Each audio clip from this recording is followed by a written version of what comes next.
Buenas tardes a todos. Vamos a continuar nuestro recorrido, nuestro viaje al centro del universo. Y hoy vamos a continuar con este lugar donde nos quedamos ayer. Ayer atravesamos o entramos en la tierra prometida y lo hicimos a través de este punto que tenemos aquí, el lugar del bautismo de Jesús. Y como les dije ayer, hoy vamos a hablar de este personaje, vamos a dedicar toda esta unidad a este personaje que es Juan el Bautista. Y este lugar que tenemos aquí, que ayer lo visitamos, lo explicamos en cuanto al bautismo de Jesús, allí en el Jordán vemos cómo está del lado, no del lado de Israel, no del lado de Tierra Santa, sino del otro lado del Jordán. Vamos a ver qué indicación nos dice el Evangelio. Si nos vamos al Evangelio de Juan, en el capítulo 1 podemos leer lo siguiente.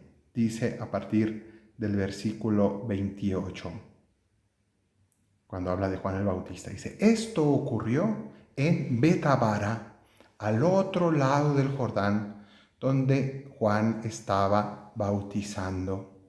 ¿Sí? Entonces, este sitio es aquí y en otro momento, si no me equivoco, en el capítulo 3 hacia el final, dice que esto era, que aquí bautizaba porque había mucha agua. Entonces, al otro lado del Jordán, está hablando de este lado de Transjordania, aquí era donde Juan bautizaba. Y este personaje, Juan, ¿quién era? ¿Quién era? El precursor de Jesús. Si hoy quisiera explicar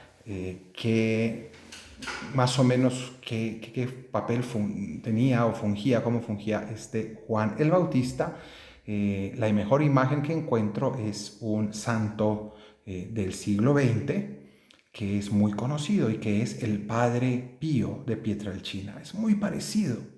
¿En qué sentido? En el sentido de que nos cuenta el Evangelio que Juan fue muy conocido y la gente iba en peregrinaciones a escucharlo. ¿Y qué hacía? Vamos a leer lo que dice el Evangelio en este caso.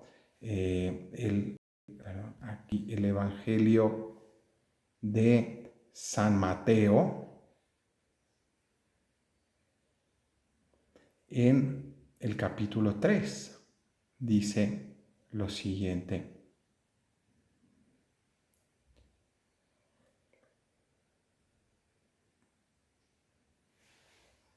Tenía Juan su vestido hecho de pelos de camello con un cinturón de cuero a su cintura y su comida eran las langostas y miel silvestre.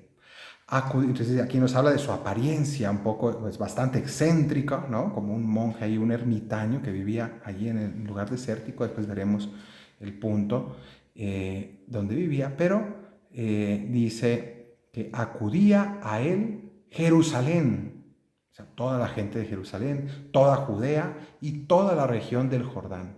Y eran bautizados por él en el río Jordán, confesando sus pecados. Justamente lo que hacía la gente con el Padre Pío, que iban a confesarse. En este caso, pues no existía el sacramento de la confesión, pero sí nos dice que la gente iba ahí a arrepentirse.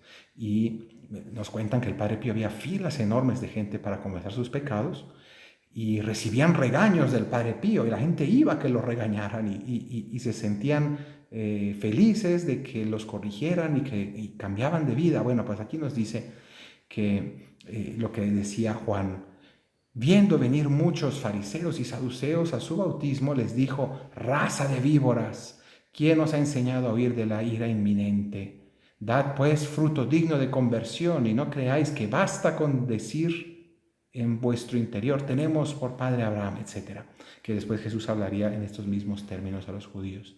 Bueno, pues vemos cómo que es interesante que el padre Pío tenía mucha semejanza. Entonces, de esta manera podemos ver a un hombre muy santo, muy exigente consigo mismo y muy exigente en su manera de predicar, muy fuerte, muy contundente y causaba mucha contrición, mucho arrepentimiento por parte de los que iban a escucharlo, ¿no? En otro momento pues les daba consejos y, y bueno, después nos narra aquí el bautismo de Jesús, que ayer ya lo comentamos.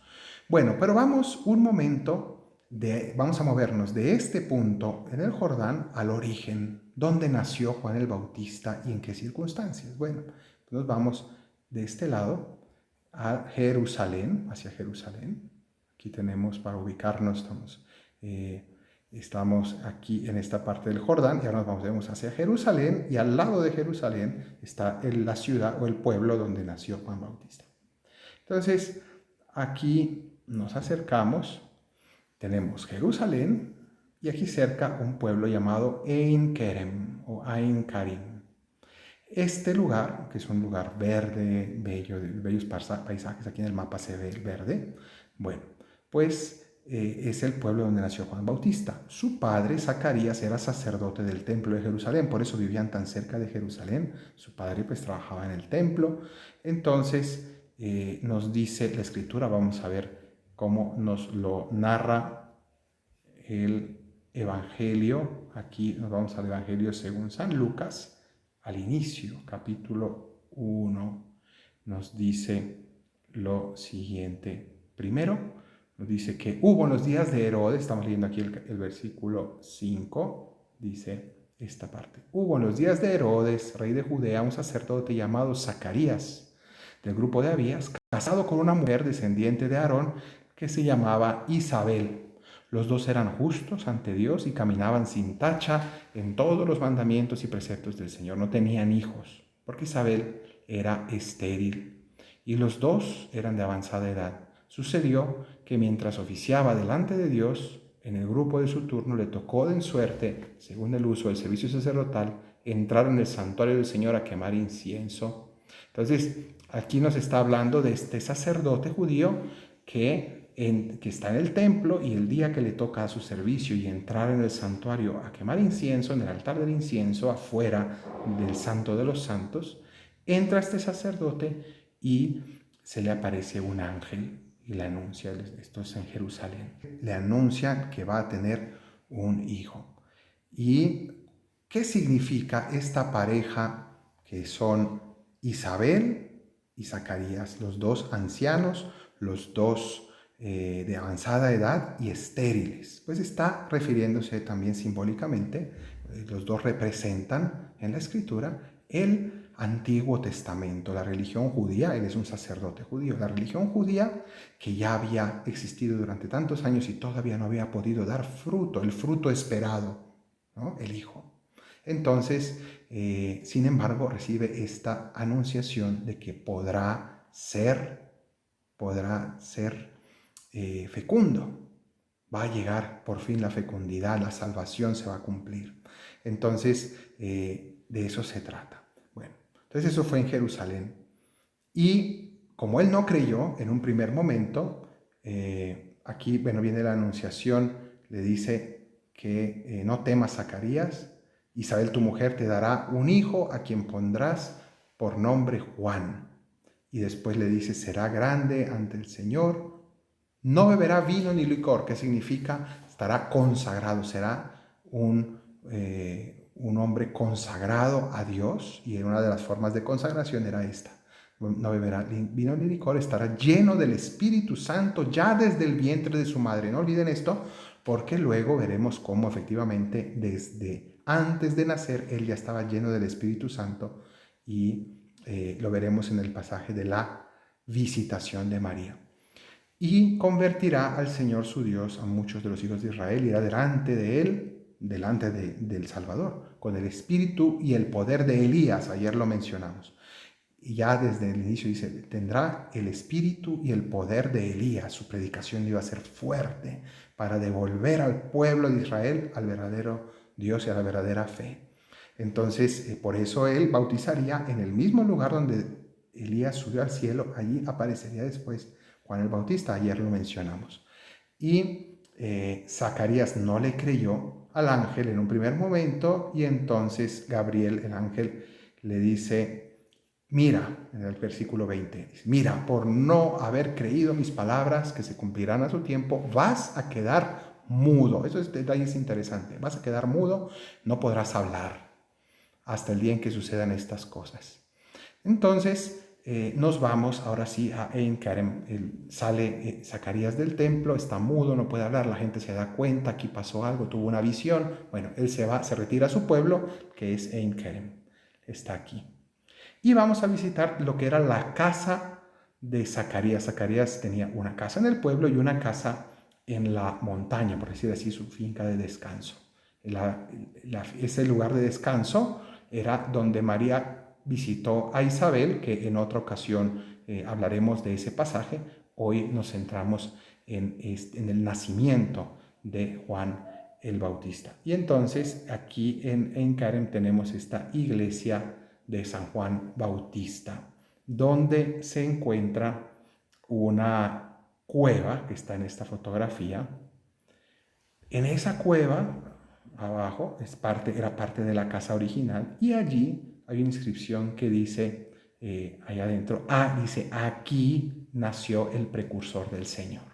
¿No? En ese lugar fue el parto. Bueno, pues cuando ya Isabel, anciana, se retiró a aquel lugar de descanso en la montaña, en el lugar donde la visitó después su pariente, María Santísima. Después hablaremos de eso ya más a fondo, pero aquí en esta casa dio a luz. Y ya cuando se cumplieron los días, nos cuenta el Evangelio este hecho en esta casa, que ahora es una iglesia. Y nos dice que, perdón, aquí abajo. Se le cumplió a Isabel el tiempo de dar a luz. Tuvo un hijo. Oyeron los vecinos y parientes que el Señor había hecho gran misericordia y se congratulaban con ella. Al 8º día fueron a circuncidar al niño y querían ponerle el nombre de su padre, Zacarías. Pero su madre, tomando la palabra, dijo, no, se llamará Juan. Y le decían, pues no hay nadie en tu parentela que tenga ese nombre. Claro, era el ángel que había pedido ese nombre. Le decían esto y preguntaban por señas a su padre cómo quería que se le llamase. El padre estaba mudo. Y él pidió una tablilla y escribió, Juan es su nombre. Y todos quedaron admirados. Y al punto se abrió su boca y su lengua y hablaba, bendiciendo a Dios. Entonces, aquí interesante, ¿quién es este anciano sacerdote que no puede hablar? Dijimos que representa el Antiguo Testamento y en cierto sentido los libros del Antiguo Testamento estaban mudos antes de Cristo porque nadie entendía su significado, no podían hablar, estaban como impedidos. Pero al nacer el precursor, al nacer Juan, se suelta la lengua del Antiguo Testamento y empieza a tener sentido todo ese mensaje que antes estaba mudo, antes era imposible entenderlo, ahora empieza a hacerse cada vez más comprensible. Y de hecho, fíjense ustedes que dice, al punto se abrió su boca y hablaba, alababa a Dios incluso. Entonces, ¿por qué pasa esto?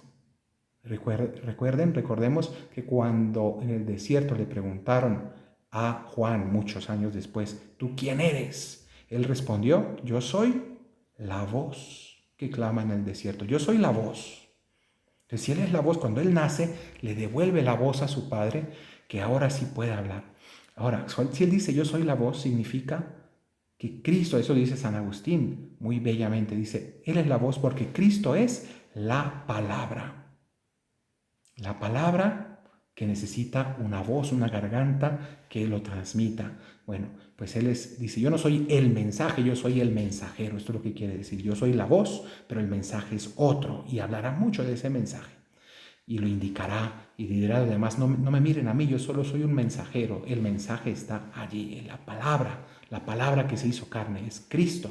Bueno, entonces esto ya nos va dando una pista. Y aquí es donde se recitó por primera vez este himno que vean en este arco arriba de la cueva. La dice, Benedictus Dominus Deus Israel, quae visitavis fecit redemptionem plebis sue. Esto es las palabras en latín de la oración de Zacarías o cántico de Zacarías, que se llama el Benedictus. La iglesia lo reza todos los días en todos los conventos, seminarios, todos los sacerdotes y muchos laicos rezan la liturgia de las horas, y en las laudes en la mañana, todas las mañanas se reza, se terminan las laudes rezando esta oración del Benedictus. El bendito sea el Señor Dios de Israel, porque ha visitado y redimido a su pueblo, suscitando una fuerza de salvación en la casa de David, su siervo. Y etcétera, continúa la oración. Entonces, vamos aquí a ver, entonces aquí nació Juan en estas circunstancias, y veamos cómo termina este momento. Dice, después de terminar esa oración, el último versículo de este capítulo dice: el niño, Juan, crecía y su espíritu se fortalecía y vivió en lugares desiertos o en lugares del desierto hasta el día de su manifestación a Israel. Es decir, desde muy joven, Juan el Bautista se fue al desierto, se retiró, se consagró a Dios. ¿Y dónde habrá sido esto? Bueno, hay un lugar que es muy probable que haya sido allí por varios motivos. Vamos a visitarlo porque es un lugar interesantísimo y vamos a conocerlo. Un lugar del desierto de Judea que se encuentra de este lado. Volvemos otra vez al otro lado de Jerusalén. Todo esto es el desierto de Judea. Y aquí ya estamos viendo un lugar que dice Qumran. Bueno, vamos a visitar este lugar llamado Qumran. Aquí vemos ya algunas imágenes. Bueno, pues resulta que este sitio fue descubierto sobre todo en el siglo XX, y vamos a mirar algunas ruinas de acá y vamos a ver qué interesante es lo que aquí se descubrió. Cuando uno visita este sitio ve muchas excavaciones. ¿Y qué son estas excavaciones?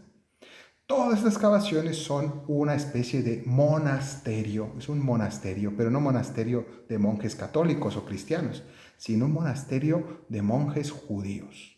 Había un grupo judío, le llamamos una secta judía, pero no secta en un sentido negativo, sino en cuanto a grupo religioso judío.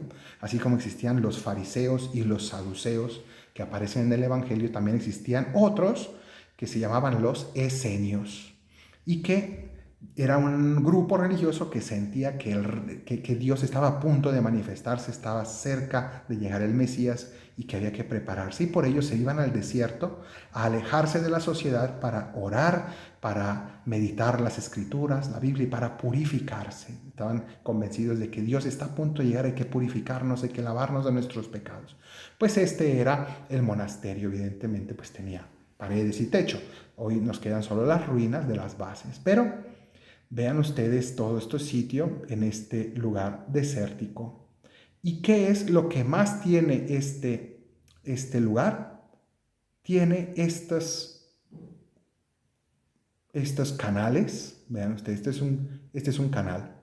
¿Para qué era este canal? Son acueductos. En el desierto ellos recogían agua y lo iban canalizando y llenaban unas piscinas. Vamos a verlas y ahora vamos a explicar por qué es interesante todo esto.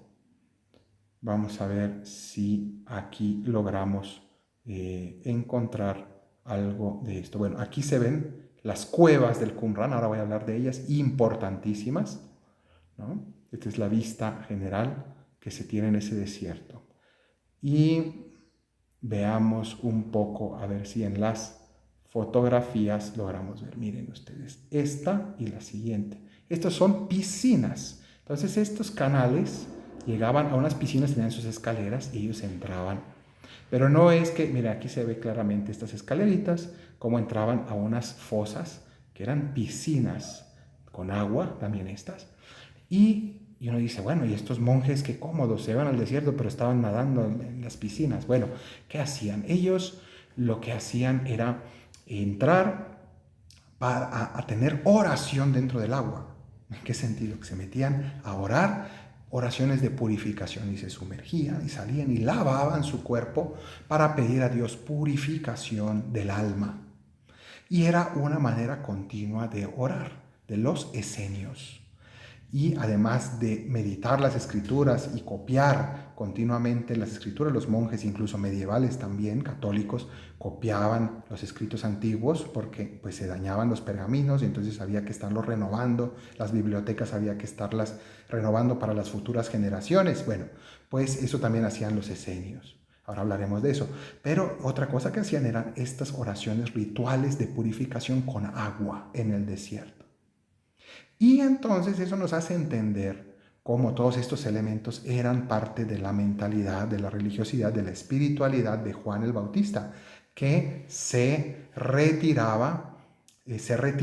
al Jordán, al agua precisamente, a predicar la llegada del reino de Dios, la conversión, la purificación. De ahí brota, de este estilo de oración, brota la tradición del bautismo, que él era su manera de predicar y su manera de apostolado, ¿no? Invitar a la gente a bautizarse, a purificarse, a sumergirse en el agua, a lavarse de sus pecados y pedir conversión, pedir cambio de vida y un renacer de vida. Eso era algo que él había aprendido desde pequeño viviendo en este monasterio en el desierto. Antes de continuar con este relato, vamos a ver lo que aquí podemos conocer. Fíjense ustedes que están estas cuevas que les mostraba antes.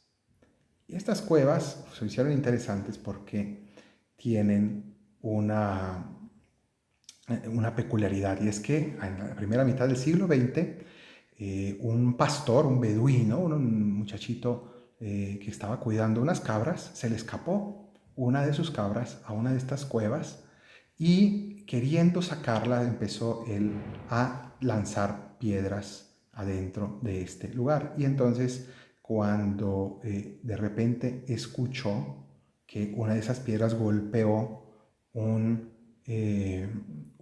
vasija o algo que sonaba hueco. Y entonces dijo, ahí hay algo, ahí hay una cosa. Y entonces en lugar de encontrar a su cabra, encontró unas vasijas y sacó esas vasijas y tenía dentro unos pergaminos, que él en su ignorancia pues no sabía qué podía hacer, pero se imaginó que sería algo interesante, que podría sacar algo de dinero por ello, y lo llevó a la ciudad. Y la persona, un anticuario, lo vio y sin ser él un arqueólogo se dio cuenta que era algo valioso. Y para no hacer largo el cuento, eso llegó a manos de un obispo ortodoxo que lo miró e inmediatamente entendió que eso era algo valiosísimo. Y resulta que a partir de eso se fueron a investigar y encontraron no solamente esa cueva, sino muchas otras cuevas en esta zona, en torno al monasterio de los esenios. Se encontraron después también las ruinas de que hemos visto, los lugares donde vivían los esenios, y se encontraron en muy buen estado, bastante buen estado, después de 2000 años, porque en el desierto no hay humedad, en el desierto se conserva muy bien, en el medio de estas cuevas, bien envasados, se conservaron estos pergaminos por 20 siglos, por 2000 años. ¿Y qué interés tiene esto? Pues que resulta que nosotros, las Biblias nuestras, están basadas en la copia de la copia de la copia de la copia de la copia de la copia de la Biblia. Pero nadie tenía Biblias del siglo I. Resulta que aquí encontramos muchas partes de lo que nosotros llamamos la Biblia, la Sagrada Escritura. Muchas de estas los encontramos aquí en el Qumran. Los encontramos, la arqueología lo encontró. Y pudimos confirmar que esos escritos, esas copias del siglo I corresponden a las Biblias que tenemos hoy. Es decir, eran verdaderas las Biblias, que la palabra de Dios que leemos nosotros nos confirmó esto, que de verdad la Biblia es la misma, que no nos la han cambiado, que no nos la han modificado los siglos. Entonces, veamos un ejemplo de esto. Aquí vamos a ver las imágenes que nos muestra. Ya vimos algunas de estas. Los rollos del Qumran, rollos del Mar Muerto. Aquí tienen varias imágenes para hacernos una idea de lo que se encontró. Y entre muchas de estas imágenes, que en unas vasijas parecidas a esta, Entre todo esto se encontró un rollo entero de todo el libro del profeta Isaías, que es el más largo de la Biblia. Se encontró completito todo el escrito del profeta Isaías. Entonces, entre otros fragmentos bíblicos. Entonces, esto es sumamente interesante, un descubrimiento arqueológico que marca toda una época. También fue aquí. Muy bien. Pues entonces vamos de regreso a nuestro mapa para ahora sí irnos a otro sitio. Y nos dice lo siguiente, la escritura en Juan capítulo 3 nos dice así.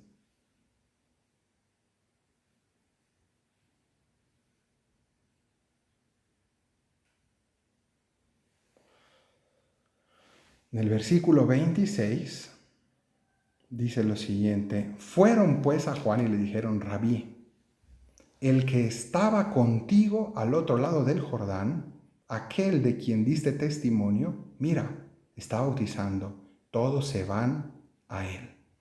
Entonces le van anunciando esto. Pero es interesante esto, dice, el que estaba contigo al otro lado del Jordán. Es decir, esto ya es un indicador interesante. Y otra frase también interesante es la que dice también cuando Juan lo explica de esta manera y dice, el que viene detrás de mí era primero que yo. ¿Qué significa ese viene detrás de mí? Existe la posibilidad de que Jesús haya comenzado siendo un discípulo de Juan el Bautista. Eso no significa que Jesús no sea Dios, de ninguna manera. Lo que quiere decir es que Jesús, así como se preparó en Nazaret, también humanamente empezó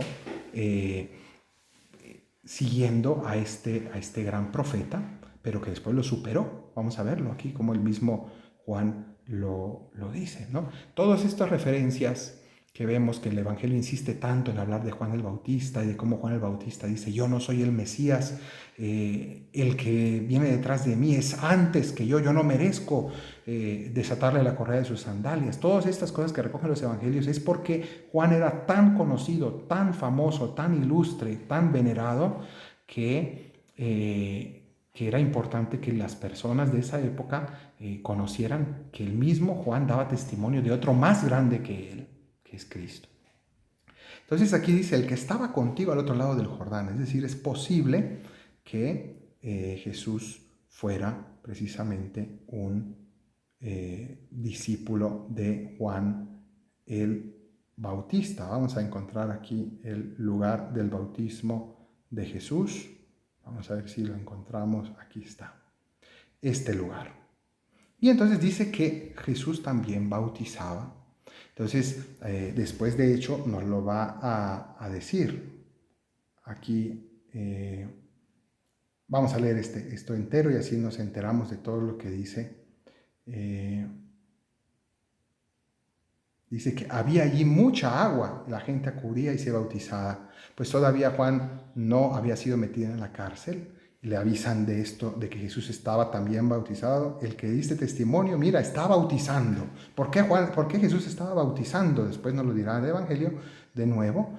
Porque Jesús había aprendido también eso, probablemente, pues de Juan.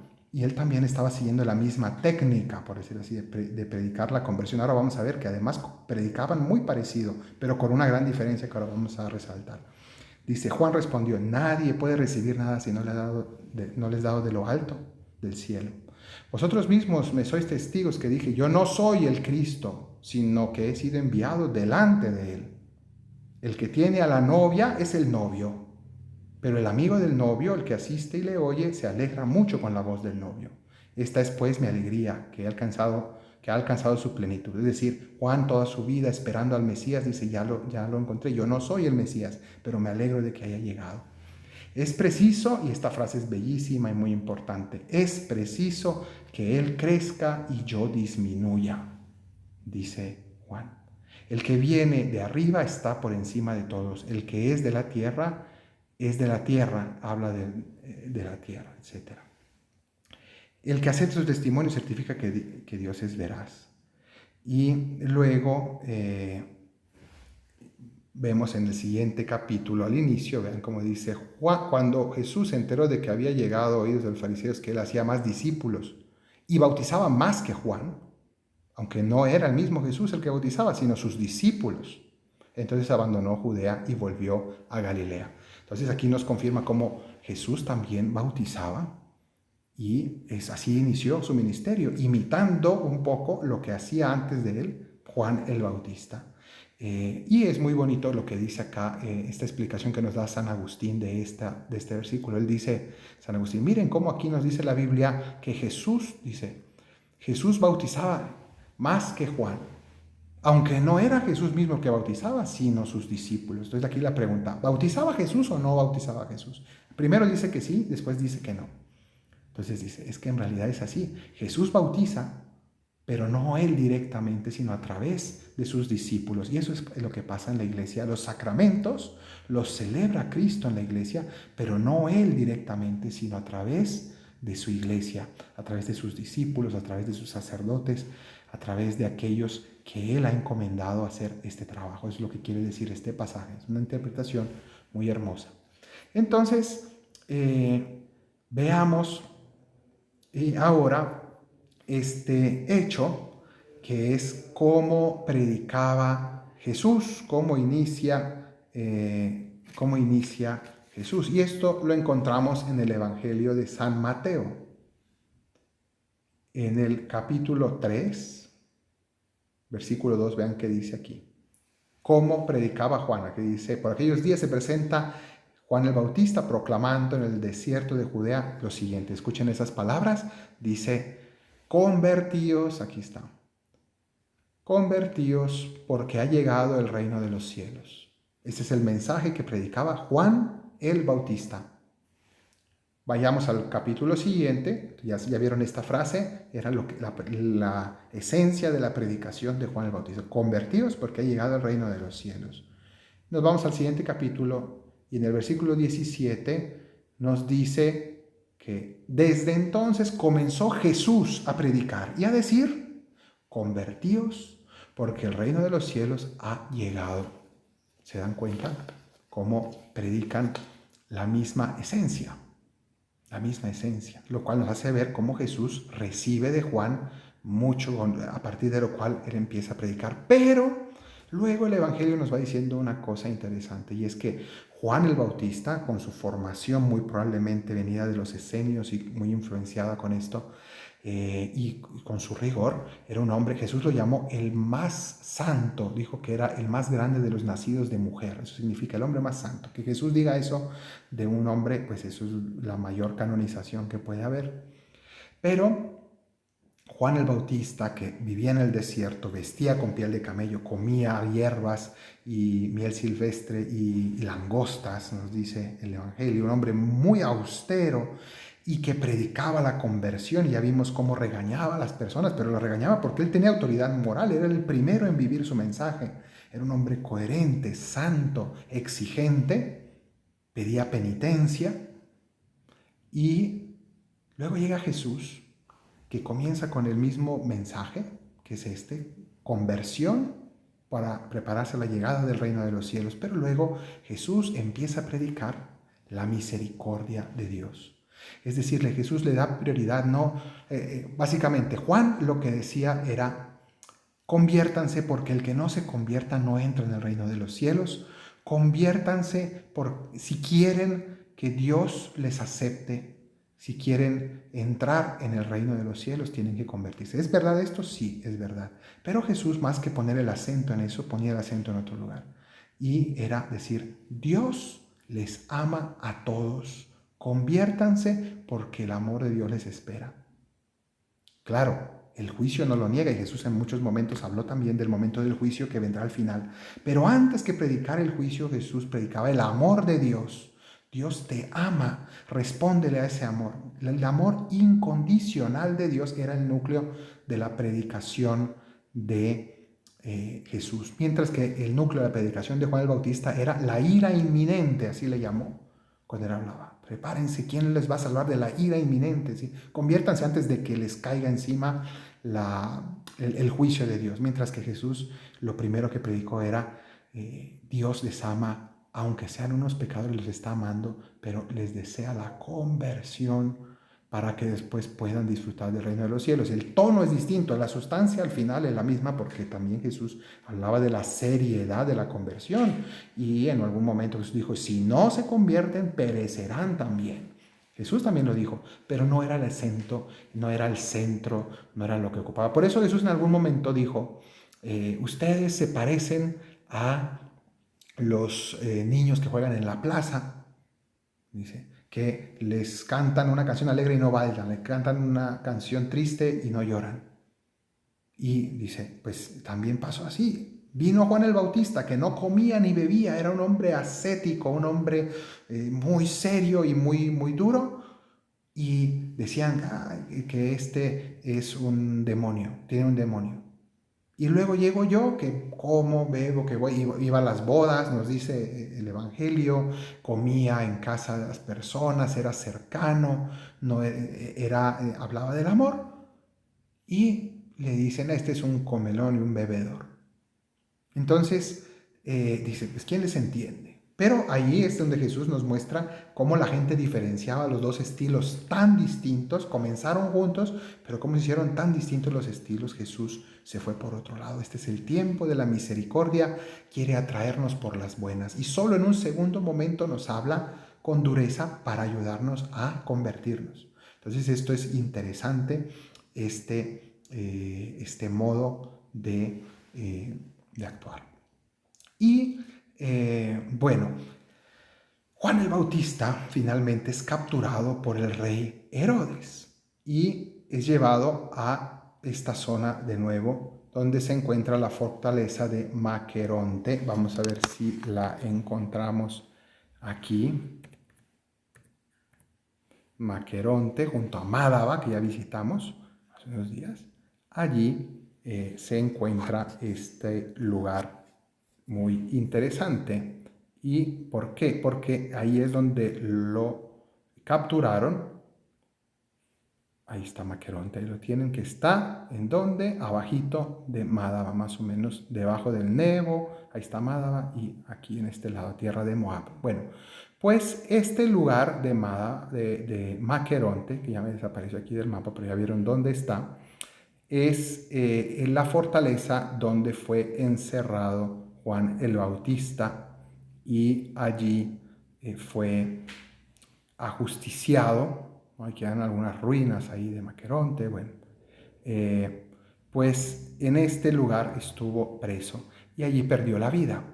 En una fiesta, sabemos, en medio de varios excesos, seguramente pues de bebidas y de otras muchas cosas, Herodes le prometió a la hija de su amante que le daría lo que quiera, porque le había encantado verla danzar, seguramente de una manera no muy santa. Y entonces le dijo, pídeme lo que quiera. Esta niña le pregunta a su madre, dice, queremos la cabeza del Juan el Bautista. ¿Por qué piden esto? Porque esta mujer estaba encolerizada con este hombre que hablaba con fuerza, condenaba la relación de Herodes con su amante. Este era amante de la que había sido esposa de su hermano. Entonces Juan el Bautista le exigía conversión, cambio, y entonces esta mujer estaba sumamente encolerizada y llena de rencor contra Juan el Bautista. Entonces pide que le corten la cabeza al Juan el Bautista, y dice el Evangelio que Herodes se entristeció mucho, pero como había prometido delante de todos los invitados que él iba a hacer lo que le pidieran, entonces mandó decapitar a Juan el Bautista. Es decir, este hombre que era el rey, el que mandaba, el que tenía la autoridad, al final se vio comprometido por el qué dirán de la gente, pues por todas las circunstancias que tenía alrededor, y al final eso es lo que ocurre. Si uno no tiene la autoridad de su conciencia, termina queriendo agradarle a todo el mundo, hacer lo que los demás quieren, lo que los demás piden, y no lo que mi conciencia me exige, ¿no? Y eso es muy común en la política también, pero no solo, en la vida nuestra esto también se da, querer contentar a todos Y entonces manda cortarle la cabeza a Juan el Bautista, muy a su pesar, porque él dice el Evangelio que lo escuchaba con gusto, a pesar de que lo tenía encarcelado, pero le parecía un hombre santo, ¿no? Y sin embargo lo manda a matar. ¿Y cómo muere entonces? Le cortan el cuello, la voz, él era la voz, y justo de aquí murió. Entonces callaron la voz de la verdad, ¿no? Pero es algo, la verdad es algo que continúa su camino a pesar de todo esto y Cristo continuaría el legado y por tanto en realidad la palabra siguió difundiéndose hasta el día de hoy y nadie la puede callar. Esa fue la misión de Juan el Bautista, que es este personaje, el precursor, nació 6 meses antes que Jesús, predicó antes que Jesús, preparando el camino, preparando los corazones para que cuando llegara Jesús tuviera un terreno fértil donde sembrar. Digamos que le tocó arar la tierra donde Jesús iba a sembrar. Y finalmente le tocó también morir antes que Jesús, prefigurando y preparando el camino que Jesús ya desde ese momento pues vio claramente que también a él le tocaría dar su vida por anunciar la verdad. Entonces, esa es la historia de Juan el Bautista. Este es este gran santo, el hombre más santo que ha habido, según Jesús, el más grande de los nacidos de mujer y el que preparó los caminos del Señor. Pidámosle por su intercesión que conozcamos a Cristo. Él fue el que lo indicó y mostró a sus discípulos. Este es el Cordero de Dios que quita el pecado del mundo, así dijo. Nosotros en cada misa lo repetimos antes de la comunión y recordamos a Juan el Bautista que nos indica a Cristo y nos dice que sigamos a Él. Conviene que Cristo crezca y yo disminuya. Especialmente a quienes predicamos la palabra de Dios, tenemos que recordar siempre esto. Yo no me predico a mí mismo, yo no estoy buscando aplausos ni público para mí, sino para Cristo. Que Él sea amado, que Él sea seguido, que Él sea obedecido. Pidámosle a este santo que nos enseñe su humildad, su sacrificio y su amor a Cristo. Que la bendición de Dios Todopoderoso, Padre, Hijo y Espíritu Santo descienda sobre ustedes y les acompañe siempre. Amén.